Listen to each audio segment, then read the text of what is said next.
Hey guys, what's up? I'll tell you, tough night tonight, but I'm not gonna hang my head over that. I will tell you what, I did want to come on and talk a little bit about the Mountaineer Baylor game. First off, Chappie, Thursday nights at 8, Chap's Fantasy Chat. Thursday nights at 10, the other angle with Chappie and RC. Just thought I'd bring you this because I followed this team all year long. Really, both of these teams all year long, and this game is as advertised. Give Baylor a lot of credit. They're a well coached team. They out executed down the stretch, and certainly deserved to get the win there. So this Mountaineer fan's not going to be sitting here griping too much. That said, the precursor to the moaning, right? Yeah, awful called game on both ends, not just on West Virginia's end. It seemed like almost all night the charges were blocks, the blocks were charges. I don't think the refs got that wrong or right one time all night. You hate to see the game basically decided on a charge. I would have rather that just been a no call and let the game play through. But it's awful hard to sit there and justify. We this was the ultimate result of the game because it really wasn't.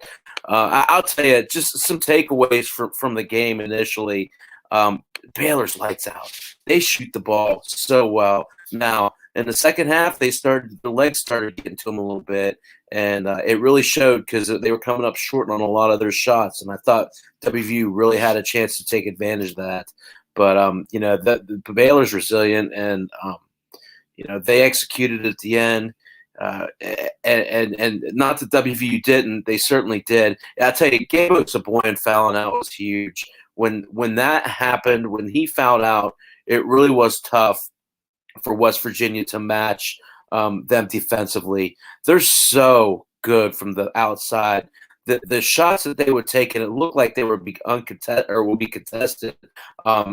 They weren't, and they were just able to hit three after three after three. They shot 41.9% from the 3-point line for the game, and 51.4 from the field goal from the game. So it's really hard to. I mean, other than defensively, right? That's one thing that maybe. But I'll tell you, there for about a 10-minute spurt in the second half, I felt like that was West Virginia's best defensive effort, maybe all year. So again, the thing, this is a really good battle test for both of these teams. Obviously, the you'll hear all about Baylor's not having won a conference championship in 70 years, and it deserves to get some positive accolades for that. I'll give them all the credit for that.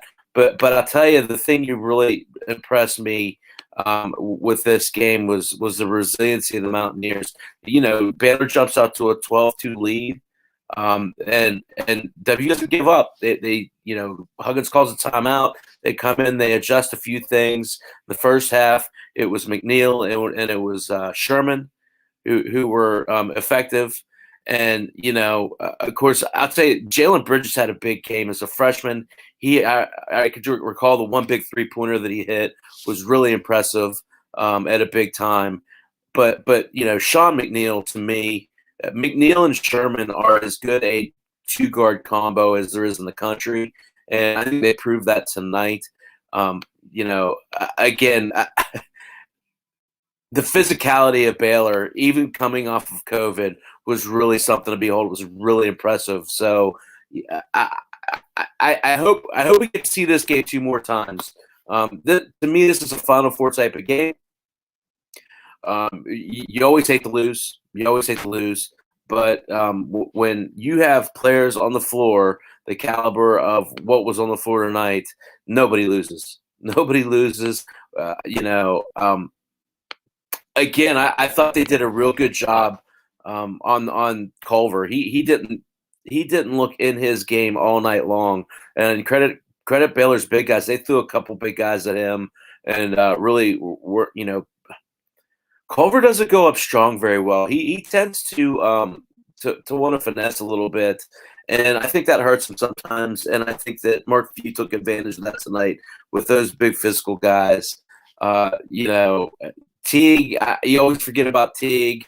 And, of course, Mayer is probably the deciding factor in the game. 18 points, 4 steals.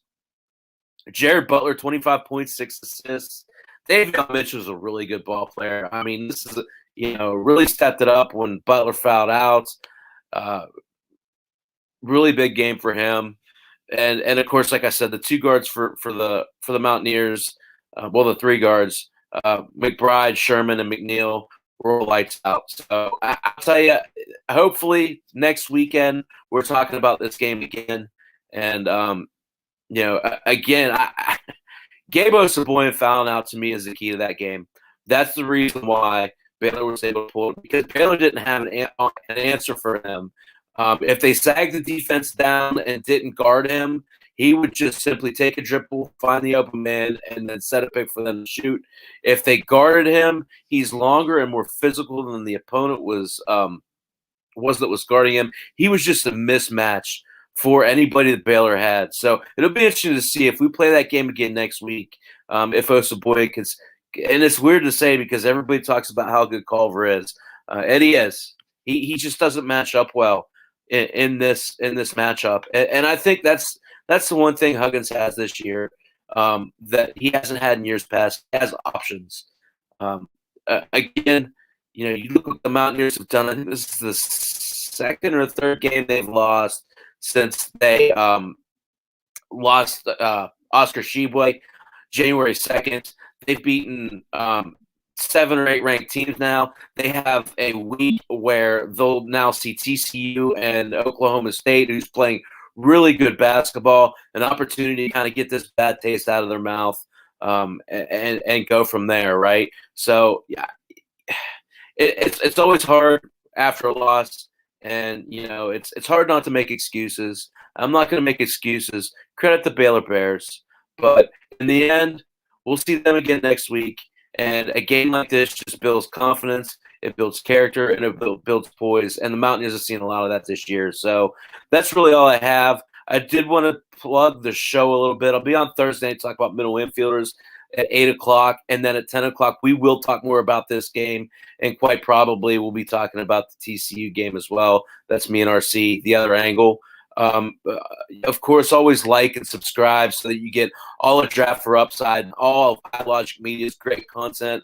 We got a bunch of great content contributors over there, all working their tail off to give you quality product. So hope you guys enjoyed the game. Watching Illinois really take it to Michigan right now. Did not see this one coming. 10 minutes left. It is a 23-point game. Illinois is up. So I guess I'm going to take a little bit of joy in that happening. Not that I really dislike either of these teams. I just feel like, honestly, I feel like Baylor's the best team in the country. We've played Baylor. We've played Gonzaga. I feel like Baylor's the best team in the country. So I don't feel Michigan is in that tier.